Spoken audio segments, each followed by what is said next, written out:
Welcome back to part 3 of the Path to Wellness video series. For this video, I'll be explaining how to navigate a grocery store and make healthy choices in a sea of processed foods. I hear it all the time. Patients and clients ask me, is this healthy? Can I eat that? Are these bad for me? Folks essentially want me to go through every single food item in their diet and tell them yes or no, good or bad. With almost 40,000 different food items in the average grocery store, that's just not realistic for me or any other dietitian. Instead, I try to give my patients and clients the tools they need to navigate the grocery store and make their own educated decisions about the foods that they're buying. That starts by understanding processed foods and how to navigate the grocery store. We've all probably heard of processed foods. They're bad, they're unhealthy, anything that comes in a box or a package is processed, etc. Well, that's only partially true. A processed food is a food item that has been modified in any way before reaching the consumer. If you really think about that, just about every item at the grocery store could be considered a processed food. However, not all those processed foods are unhealthy. It's a spectrum. On one end of the spectrum, we have minimally processed foods. This includes things like frozen fruit or dried beans. They've been modified slightly, but they're still full of nutrition and don't contain preservatives. On the other end of the spectrum is highly processed foods. These are products that I would hardly consider to be real food because so much has been done to them. Unfortunately, about 60% of the calories consumed by the average American is coming from highly processed foods. We need to be eating more foods on the minimally processed end of the spectrum. But how do we know where a food belongs on this spectrum? We'll put a pin in that and answer that question later in this video. Now on to grocery shopping. These are some tips to help you on your next trip to the grocery store. Tip number 1, shop the perimeter. Mostly. As a general rule of thumb, the food items along the perimeter or outer wall of the grocery store tend to be healthier and less processed. This includes items like fresh fruits and vegetables, whole cuts of meat, and dairy.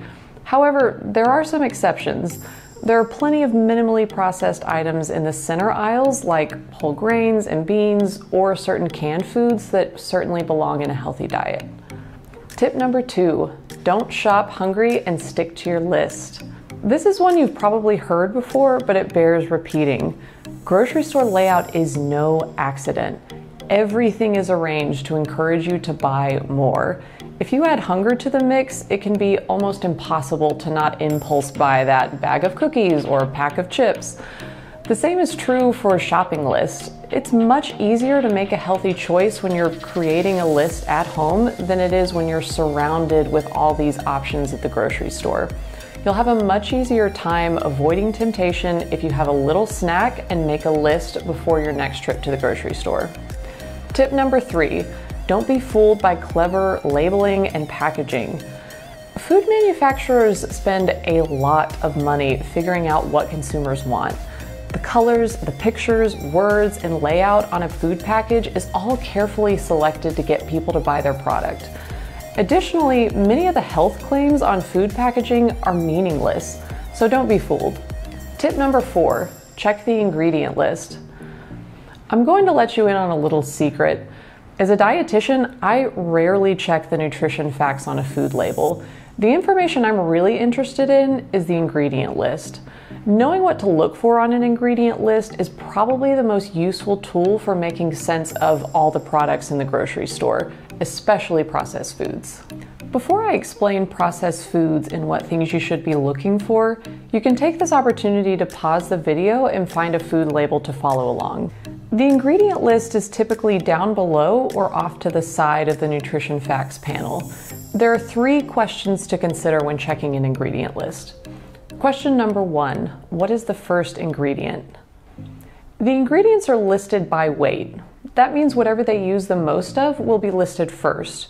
If the first ingredient is flour or some sort of sweetener like sugar or high fructose corn syrup, then that's a red flag.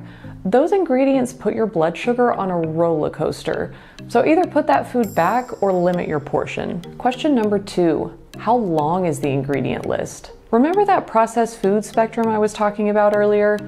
A good way to tell where a food falls on that spectrum is the length of the ingredient list. Put simply, the longer the ingredient list, the more processed that food is. So we want to choose foods with shorter ingredient list. Question number 3, do you recognize all the ingredients? This one is similar to the length of the ingredient list. A food with a lot of mystery ingredients is a clear sign of a processed food. There are thousands of questionable ingredients that have made their way into our food supply. You can largely avoid them by choosing foods with simple, recognizable ingredients. Now back to shopping. Shopping tip number 5, consider your entire cart. When you're done shopping, take a look at your entire cart. What do you see?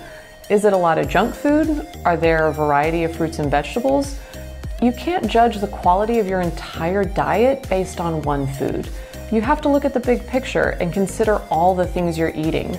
Taking a quick inventory of your shopping cart is a good way to do that. The goal is for about 80% of your cart to be quality foods, like animal foods, fruits and vegetables, and whole grains. The other 20% can be for real-life foods, like frozen dinners or chocolate bars. We hope you got some helpful tips from this video. Stay tuned for part 4 of our Path to Wellness video series. Thanks for watching.